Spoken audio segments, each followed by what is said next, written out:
ప్రేక్షకులందరికీ నమస్కారం అండి. మనం ఏవైతే వీడియోస్ చేస్తున్నామో అసలు నిజంగా చాలా చాలా మంచి రెస్పాన్స్ వస్తుంది. బట్ కొన్ని డౌట్స్ అనేవి చాలా మంది వేరే యూట్యూబర్స్ కానీ వేరే వాస్తు వాళ్ళు కానీ ఏవైతే రేస్ చేస్తున్నారో అలాంటి వాళ్ళు మరి కంప్లీట్ వాస్తు మీద అధ్యయనం చేయకుండా ఏదో మాట చెప్తూ ఉంటారు. అంటే అది పెట్టొద్దు, ఇది పెట్టొద్దు. కారణాలు అనేవి చాలా ఇంపార్టెంట్. గుర్తుపెట్టుకోండి, మీకు మేము ఆర్కిటెక్చర్ నేర్చుకున్నాము అంటే వాస్తు వాళ్ళు ఆర్కిటెక్చర్ నేర్చుకున్నాము, మాకు కంప్లీట్ ఈ స్థాపత్య వేదానికి సంబంధించినవి వచ్చు అని ఎప్పుడైతే మాట్లాడతారో గుర్తుపెట్టుకోండి, కేవలం వాళ్ళు ఆర్కిటెక్చర్ బేస్ మాత్రమే మాట్లాడగలరు, వాస్తులోని డెప్త్ మాట్లాడలేరు. సో 4 ద్వారాలకు సంబంధించి అసలు 4 ద్వారాలుంటే దానికి మించిన ఇల్లే లేదు అని ఎన్నో ఎపిసోడ్స్ నేను ఆల్రెడీ చేశాను. ప్లస్ చాలా గ్రంథాలలో మనకు అదే విషయం క్లియర్గా చెప్పబడింది. 4 ద్వారాలుంటే ఎలాంటి దుష్ప్రభావాలు ఆ ఇంటికి వర్తించవు. ఇది first point. And second point, ఎలాంటి వాస్తు దోషం, డిగ్రీలకు తిరిగిన వాస్తు దోషం ఉంటే 100% ఆ ఇంటికి వాస్తు దోషం అనేది వర్తించదు. It's a clear cut word. ఓకేనా? అయితే మరి ఎందుకు 4 ద్వారాలు పెడితే మీరు వాస్తు ఇది వర్తించదని చెప్తున్నారు సార్? మాకు ఒకసారి క్లియర్ గా చెప్పండి, మాకు అర్థం కావాలి కదా. ఈ రోజు వరకు ఈ టాపిక్ కి సంబంధించి ఎవరు కూడా కవర్ చేయలేదు. నేను ఆల్రెడీ కొన్ని యూట్యూబ్ ఛానల్స్ లో చేసిన వీడియోస్ లో నేను ఓరల్ గా చెప్పాను. సో ప్రాక్టికల్ గా చాలా వరకు ఎవరు వినలేదు. సో నేను చాలా వరకు ఏం మాట్లాడతానంటే చతుర్శాల, చతుర్ముఖశాల గురించి మాట్లాడుతుంటాను. చతుర్శాల అయినా చతుర్ముఖశాల అయినా 4 ద్వారాలు ఉంటాయి. చతుర్శాల అంటే 4 శాలలు కలిసి ఒక శాలగా ఏర్పాటు చేస్తారు. చతుర్శాల అంటే ఇంకో రకంగా 4 వేరుగా పెడతారు. ప్లస్ చతుర్ముఖశాల అంటే ఒక శాలకు 4 ద్వారాలు ఉంటాయి. సో ఈ విధంగా శాలలకు సంబంధించిన ఎన్నో రహస్యాలు మన యూట్యూబ్ ఛానల్లో మనం చెప్పడం జరిగింది. సో గుర్తుపెట్టుకోండి, 4 ద్వారాలకు మించింది ఇంకోటి లేదు. ఈ ఎపిసోడ్ స్పెషల్ గా 4 ద్వారాల రహస్యం. ఎందుకు 4 ద్వారాలు పెట్టాలని ఎవరన్నా ప్రశ్నిస్తే సమాధానం ఈ వీడియో చూసిన తర్వాత మీకు అర్థమవుతుంది. సో గుర్తుపెట్టుకోండి, 4 ద్వారాలు అనేవి ఎందుకు. రైట్, మొట్టమొదటిగా మనం మాట్లాడదాం. ఒక ఇల్లు అండి, ఓకేనా? కేవలం నేను తూర్పులో డోర్ పెడతాను సార్, ఇది ఈస్ట్ అండి, నేను తూర్పులో డోర్ పెడతాను, నో ప్రాబ్లం. సార్ నేను పడమరలో పెడతా, నో ప్రాబ్లం. నేను దక్షిణంలో పెడతా, నో ప్రాబ్లం. ఉత్తరంలో పెడతా, నో ప్రాబ్లం. ఎలాంటి ఇబ్బంది లేదు. బట్ 4 ద్వారాలు పెట్టొద్దు అని చాలా మంది మాట్లాడుతున్నారు. ఎందుకు పెట్టొద్దు అనేది ఎవరు కారణాలు చెప్పొద్దు. అసలు పెట్టాల్సిన అవసరం లేదండి, ఎందుకు పెడతారు, ఏ కారణం చేత పెడతారని మాట్లాడతారు. ఈ రోజు నేను చేసిన అధ్యయనం ఏంటో మీకు తెలుస్తుంది. చూడండి, ఇక్కడ చూడండి, శుద్ధ ప్రాచి. చాలా మందికి ప్రాచి అంటే తెలియదండి. సో శుద్ధ ప్రాచి అంటే మీరు ఇప్పుడు నేను ఇటువైపు చూస్తున్నాను కాబట్టి 90 డిగ్రీలు అని అనుకుందాం, ఓకేనా? 90 డిగ్రీలు కరెక్ట్. నేను తూర్పును చూస్తున్నాను. నా కుడి భాగం వచ్చేసేసి ఆగ్నేయం, నా ఎడమ భాగం వచ్చేసేసి ఈశాన్యం. నేను ఇది నా ప్లాట్ అనుకోండి, నా ఇల్లు అనుకోండి, నేను కరెక్ట్ గా స్ట్రైట్ గా చూస్తే దీన్ని కరెక్ట్ 90 డిగ్రీలు అంటారు. అంటే దీన్ని శుద్ధ ప్రాచి అంటారు. ఇక్కడ రాశాను చూడండి, శుద్ధ ప్రాచి అంటే స్ట్రైట్ ఉంది. గమనిస్తున్నారు కదా, స్ట్రైట్ గా ఇక్కడ ఉంది.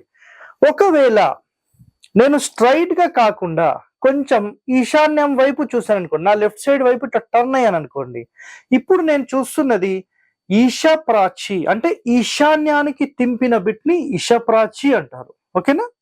సో శుద్ధ ప్రాచి ఇప్పుడు మీకు క్లియర్ గా అర్థమైంది. నేను ఈశాన్యం వైపు చూస్తే ఈశాప్రాచి. నెక్స్ట్ ఒకవేళ శుద్ధ ప్రాచి నుంచి ఆగ్నేయం వైపు టర్న్ అయ్యాను అనుకోండి, దీన్ని ఆగ్నేయ ప్రాచి అంటారు.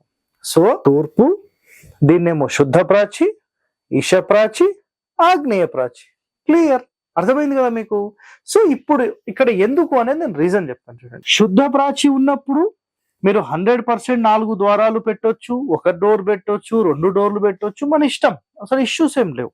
రైట్, ఈశ ప్రాచి ఉందనుకోండి, ఇది కరెక్ట్ గా 90 డిగ్రీలు ఉన్న ప్లాట్ కొంచెం ఈశాన్యానికి టర్న్ అయినప్పుడు మీరు 100% తూర్పు పడమర ద్వారాలు మాత్రమే పెట్టి ఇల్లు కట్టేసుకోవచ్చు, నో ఇష్యూ, ఎలాంటి ఇబ్బంది అనేది లేదు. బట్ మరి ఆగ్నేయానికి టర్న్ అయింది సార్.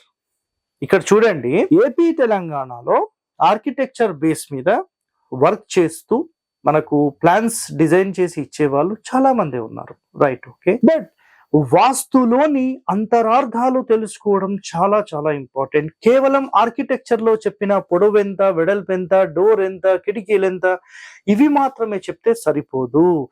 వాస్తు బేస్ మీద దాని యొక్క డెప్త్ లోకి వెళ్తే దీని యొక్క రహస్యాలు అనేవి మీకు బయటికి వస్తాయి. ఎందుకు 4 ద్వారాలు నేను ప్రతి చోట పెట్టిస్తానంటే ఎలాంటి దోషాలు లేకుండా, అది ఎలా ఇప్పుడు మీకు నేను చూపిస్తాను. సో గుర్తుపెట్టుకోండి ఈ పాయింట్.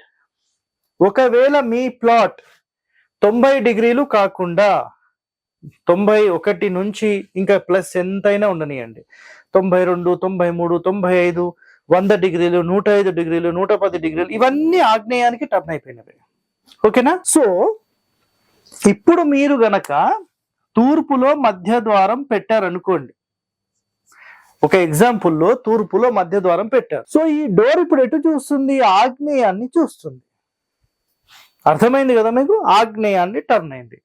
సో ఈ డోర్ పెట్టడం ఒక దోషంగానే పరిగణించబడుతుంది. అంటే ఆగ్నేయపు చూపు ఉన్న దాన్ని మనం ఈశాన్యం చూపు చేయలేము, క్లియర్. సో దీని ఆపోజిట్ లో మళ్ళీ ఇంకొక డోర్, ఇవన్నీ సూత్ర క్లియర్ ఉండాలి కాబట్టి పెడుతున్నాం, రైట్, ఓకే, డన్, క్లియర్. ఒకవేళ చాలా మంది స్థాపత్య వేదం బేస్ మీద మాట్లాడే వ్యక్తులు ఇక్కడ ఏం చేస్తున్నారంటే, ఒకవేళ ఈ బిట్ ఇక్కడ చూడండి, ఇదే బిట్ అయితే ఆగ్నేయం వైపు టర్న్ అయితే ఈశాన్యం నుంచి ఎంటర్ అయి ఉత్తరం దిక్కులో మెయిన్ డోర్ పెట్టించి, ఇక్కడ మెయిన్ డోర్ పెట్టించి దాని అపోజిట్ లో కిటికీ పెట్టించేస్తున్నారు, రైట్. ఇది ఎందుకు పెట్టిస్తున్నారు అంటే గనక ఈశాన్యం నుంచి ఎంటర్ అయి లెఫ్ట్ పోవడం, అంటే ఎందుకు పెట్టిస్తున్నా ముందు చెప్తున్నాను.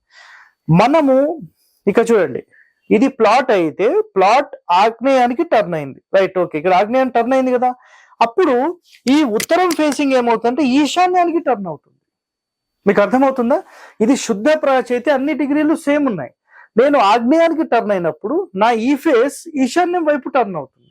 అంటే ఉత్తరం ఇటు ఉంది కదా, నేను ఇట్లా టర్న్ అయినప్పుడు ఉత్తరం ఈశాన్యం వైపుకు టర్న్ అవుతుంది.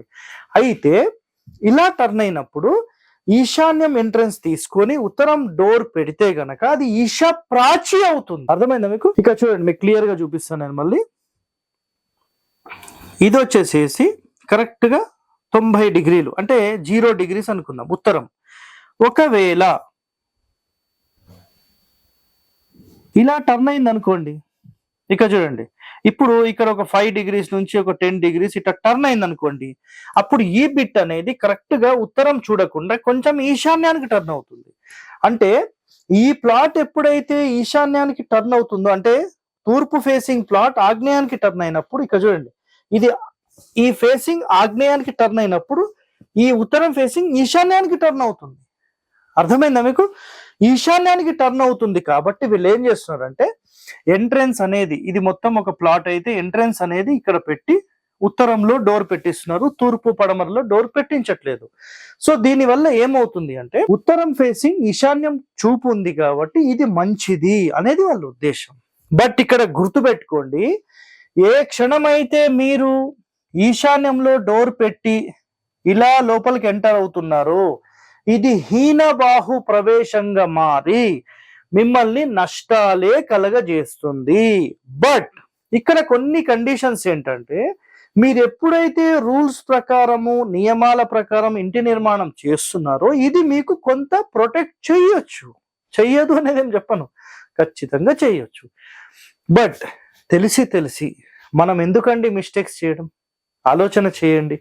సో మీరు ఇక్కడ ఏం చేయొచ్చు అంటే, ఏ క్షణమైతే ఈ ద్వారం మంచిదని భావిస్తున్నారు, సింపుల్ గా 4 ద్వారాలు పెట్టండి. ఒకవేళ ఈ బిట్ అనేది ఆగ్నేయం వైపు టర్న్ అయింది అనుకోండి, తూర్పు పడమరలు మెయిన్ డోర్ సైడే డోర్ పెట్టేసేసి ఉత్తర దక్షిణాలు ఇంకొక 2 డోర్లు పెట్టేస్తే అయిపోయింది. 2 ఆగ్నేయాన్ని చూస్తే 2 ఈశాన్యాన్ని చూసాయి, మీకు మైనస్ అయ్యేదేదో మళ్ళీ ప్లస్ అయిపోయింది. నా పాయింట్ అది మీకు అర్థమైందా కాలేదో? నేను మళ్ళీ ఒకసారి చెప్తున్నాను చూడండి. మన ఇల్లు ఎప్పుడైతే ఆగ్నేయానికి టర్న్ అయి తూర్పులో డోర్ పెడితే ఇది ఆగ్నేయం చూపుంది కాబట్టి ఉత్తరంలో దక్షిణంలో కూడా ఇంకో 2 డోర్లు పెట్టేస్తే తూర్పు పడమరకు ఈ 2 మైనస్ అయినప్పుడు ఈ 2 మీకు ప్లస్ అయిపోతాయి. చాలా సింపుల్ కదా. ఎందుకు 4 ద్వారాలు నేను పెట్టిస్తాననే ఒక రహస్యాన్ని నేను ఈ వీడియోలో మీకు చాలా చాలా క్లియర్ గా నేను చెప్పాను. సో ఇలాంటి వాస్తు రహస్యాల మీద పరిశోధన అనేది మన హరివాస్తు చేస్తుంది. సో ఇలాంటి వాస్తు రహస్యాలు మీరు తెలుసుకోవాలంటే మన ఛానల్ని సబ్స్క్రైబ్ చేసుకోండి, లైక్ చేయండి, 10 మందితో షేర్ చేయండి. సో ఇంకా ఎన్నో రహస్యాలతో త్వరలోనే మళ్ళీ మీ ముందుకు వస్తాను. Stay tune to our channel. Thank you అండి.